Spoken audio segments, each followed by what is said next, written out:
어머 여기다가 여기 어부보고 지랄이야 내가. 아 이거 해라.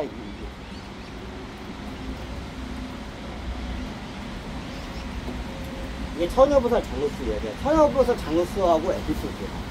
아이고.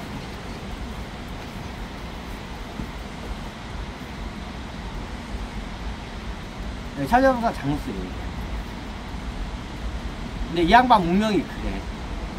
원래 저기 무당이 운명이 아닌데 어파에 끌려가고. 이 양반이 인딱 봐도 이게 고집도 있고 인내력이 세게 생겼어. 근데 이 양반이 어떻게 되냐, 내가 어지간하는 고통은 다 내가 견디겠는데 이 신병은 도저히 내가 이거는 너무 이겨낼 수가 없대. 그래서 어떠냐, 어쩔 수 없이 자기는 어떠냐, 그 신을 받아들여. 그래가지고 어떻게 되냐, 어쩔 수 없이 무당이 돼. 운명이 뒤틀어지는 거야. 어파에 끌려가 버린 거야. 그럼 그 양반은 어떻게든 어파에 끌려가, 아마 조상주에 신줄이 있어요. 그럼 나중에 그쪽에서 자손들 중에서 이게 찾으러 다니는 귀신들. 신줄이래요, 신줄이래. 이게 6.25하고 똑같아. 6.25 종갓집하고 정손하고 똑같아, 원리가. 정손하고 원리가 똑같아, 원리가 똑같아. 나중에 정손의 장남이죠. 장남에 나르면 이 장남이 어때? 역대 한 막 10대조 이상까지도 재산을 지내. 1년에 막 재산을 20-30번씩 지내는 집안들이 있어. 그죠? 그런 집안들이 있어. 20-30번은 역대 조상들 딱 제사를 지내는 거야. 정갓집들은 가면 제사가 20-30번 돼요. 그죠? 이제 제 걸륭제 이 친구도 어떠냐, 1년에 10몇 번이야 제사가. 끄떡마면 오늘 제사, 오늘 끄떡. 그래. 그럼 어때? 이거 무당하고 정갓집하고 진짜 똑같아. 그러면 종손에 내려오면 어떠냐? 이 정갓집을 역대 귀신들이 싹 보호를 해. 조상신들. 왜? 제사를 지내주니까 그에 대한 단내로 보호를 해. 그럼 똑같아. 그러면 딸의 무당딸로 내려와. 그럼 역대 다 무당이었어. 살아있어. 그러면 이 죽으면 뭐야? 귀신이야. 역대 조상들이 다 귀신이지. 이 양반이 어떻게 되냐? 이 조상들이 딱 한 명한테 딱 몰빵하는 거야. 나중에 이게 파가 갈라지고. 그러면 이게 대대로 내려다가 딸 2명이 각각 무당으로 독립을 하게 돼. 그러면 이게 나눠져. 성향에 맞는 딸한테 이렇게 막. 다 그런 경우도 있어. 합쳐지는 경우인데 합쳐지는 경우도 있어. 무당 그 손길이 내려오다가 합쳐지는 경우도 있어요. 그게 무당줄이 있어. 그럼 나중에 종갓집에 제사를 지나고 하면 어떠냐? 그 역대 그 종갓집에 그 귀신들이 와가지고 거기에 와가지고 제사날 와서 제사밥 먹게 돼요. 진짜 먹는 게 아니라 먹는 신용을 해. 먹을 수가 없지. 4차원계 귀신. 그러면 무당 집안 더해. 무당이었어. 역대 저기 조상들이 다. 귀신이 되면 무당으로 살다가 죽으면 똑같아. 무당 같은 행동을 해. 귀신이 돼. 그러면 어떠냐? 내 육신이 없으니까 굿 같은 걸 못해. 그러면 그걸 어떻게 하냐? 자기 후손을 통해서 그걸 도와주면서 그걸 같이 해. 이게 무당 신축이야. 정가집하고 똑같아. 원리가.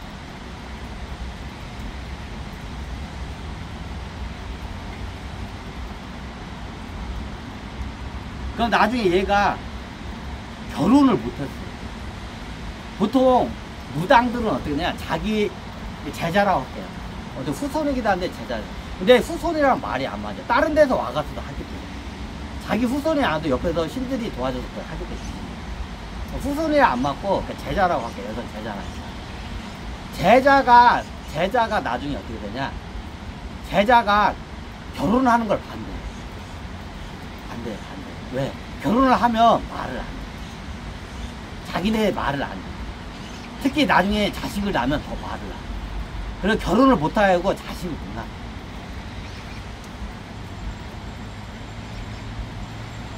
이유는 그래. 자기네 말을 안 듣는 거야. 제자가 자기네 말을 안 듣는 거야. 그러니까 어떻게 결혼을 못해. 근데 어떻게 하다 보니까 애까지 낳아. 그럼 어때요? 그때 신들이 떠나.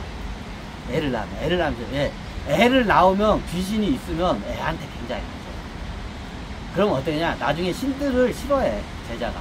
그러면 신들이 알아서 떠나. 그러면 어디냐, 신기가 떨어져. 그러니까 나중에 무당들이 결혼을 하거나 애를 낳으면 신기가 극도로 떨어져. 이게 원리가 이래.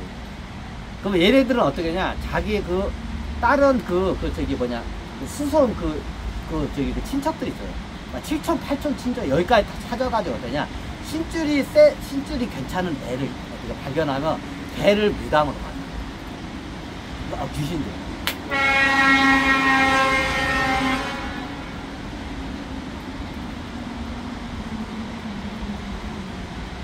무당을 만들어.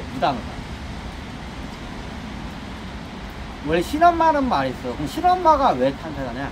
신엄마가 뭐 뜻이냐? 이게 원래 혈통으로 가는데 나중에 이게 잘 안 되니까.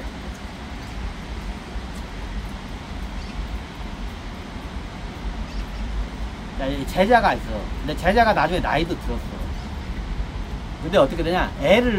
신들이 애를 못 낳게 하고 결혼을 못 시켰어. 결혼을 못 시키고 애를 못 낳겠어. 나이가 들었어. 그러면 어떻게 되냐? 이 신당을 갖다가 이어받을 애가 필요하잖아. 아니, 딸이 하면 되잖아요. 그 딸이 그래서 많이 이어. 근데 직통 딸이 이어받는 거예요. 그래서 신딸이라고 하는 거예요. 이제 나중에 애를 갖다가 나중에 어떤 방편을 쓰냐면, 애를 갖다가 일부러 친척들한테 맡겨버려. 왜? 내 품 안에 있으면 신들 때문에 애가 잘 못 자라. 그래서 친척한테 많이 맡기는 거예요. 부담. 그럼 나중에 얘가 크면 그걸 이어받는 경우. 근데 대부분 어떻게 하냐, 신들이 애를 못 낳게 결혼도 못해. 그러면 이걸 누군가 이어받아야 돼. 그럼 어떻게 하냐, 보통 예전 같은 경우는 자기 혈통 인가 친척 중에 애 하나가 신병이 있거든요. 그러면 어떻게 하냐, 이 제자한테 끌고 오는 거야, 신들이.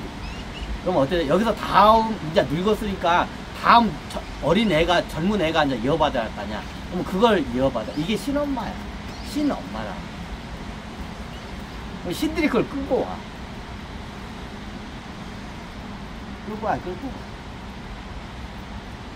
그러면 그 당시에 그러면 처녀부살 장희빈도 처녀부살 장희빈이 그런 게 있어.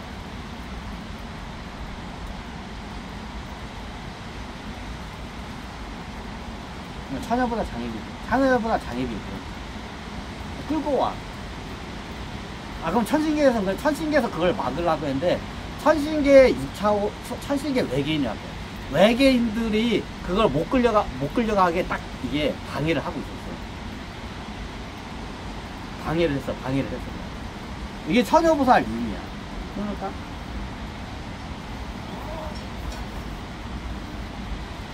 공부하자.